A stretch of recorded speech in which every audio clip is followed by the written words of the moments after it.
लोक आस्था का महापर्व छठ पूजा की धूम पूरे देश में है। इस त्योहार को हर साल कार्तिक मास के शुक्ल पक्ष की षष्ठी तिथि को मनाने की परंपरा रही है। छठ पूजा पर देवी षष्ठी की पूजा का विधान है। आम भाषा में षष्ठी देवी को छठी मैया कहा जाता है। ऐसा माना जाता है कि छठ पूजा पर षष्ठी देवी की विशेष पूजा अर्चना करने से सुख समृद्धि, धन, वैभव, यश और मान सम्मान की प्राप्ति होती है। यूँ तो छठ पूजा के पर्व की धूम पूरे देश भर में रहती है, लेकिन बिहार में इस पर्व को बड़े उल्लास और भक्ति भाव के साथ मनाया जाता है। बता दें कि बिहार में छठ पूजा पर्व मनाने की परंपरा सदियों से चली आ रही है।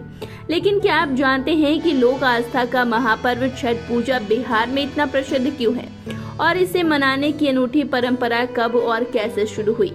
अगर नहीं जानते तो चलिए बताते हैं। दरअसल छठ पूजा में नहाय खाए खरना, डूबते और उगते सूर्य को अर्घ देने की परंपरा रही है।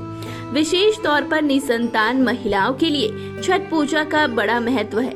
ऐसा कहा जाता है कि छठ पूजा का व्रत रखने से निसंतान को संतान सुख की प्राप्ति होती है, साथ में परिवार में खुशहाली का आशीर्वाद भी प्राप्त होता है।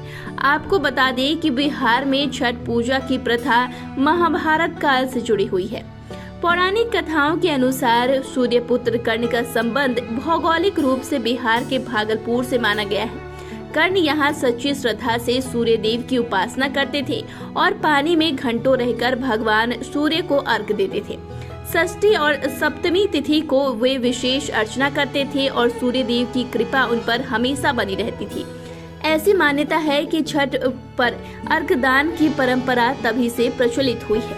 वहीं अगर वैज्ञानिक दृष्टि से देखें तो भारत का उत्तरी और उत्तर पूर्वी क्षेत्र कृषि प्रधान है और कृषि सूर्य पर निर्भर करती है। इसलिए भी सूर्य देव के प्रति कृतज्ञता व्यक्त करने का यह माध्यम है। भारत में हमेशा से ही प्रकृति को पूजते हैं। सूर्य देव को जल देकर छठ पूजा का प्रचलन भी इसलिए है।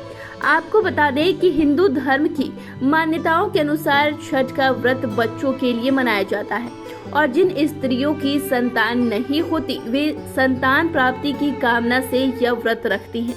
वहीं छठ महापर्व मनाने के पीछे कई पौराणिक कथाएं प्रचलित है, जिसमें सबसे प्रसिद्ध राजा प्रियव्रत की कथा है। राजा प्रियव्रत और उनकी रानी मालिनी को कोई संतान नहीं थी। फिर कश्यप ऋषि के कहने पर उन्होंने पुत्र प्राप्ति के लिए यज्ञ किया। प्रसाद में मिली हुई खीर खाकर रानी गर्भवती हुई, परंतु 9 महीने पश्चात जो पुत्र पैदा हुआ वह मृत पैदा हुआ।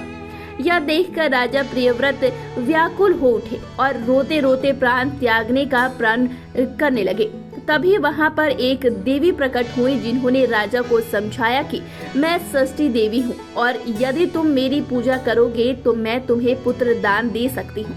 राजा ने देवी की बताए अनुसार व्रत किया और सभी को इस व्रत को करने के लिए प्रेरित किया। कहते हैं तभी से छठ माता की पूजा की शुरुआत हुई।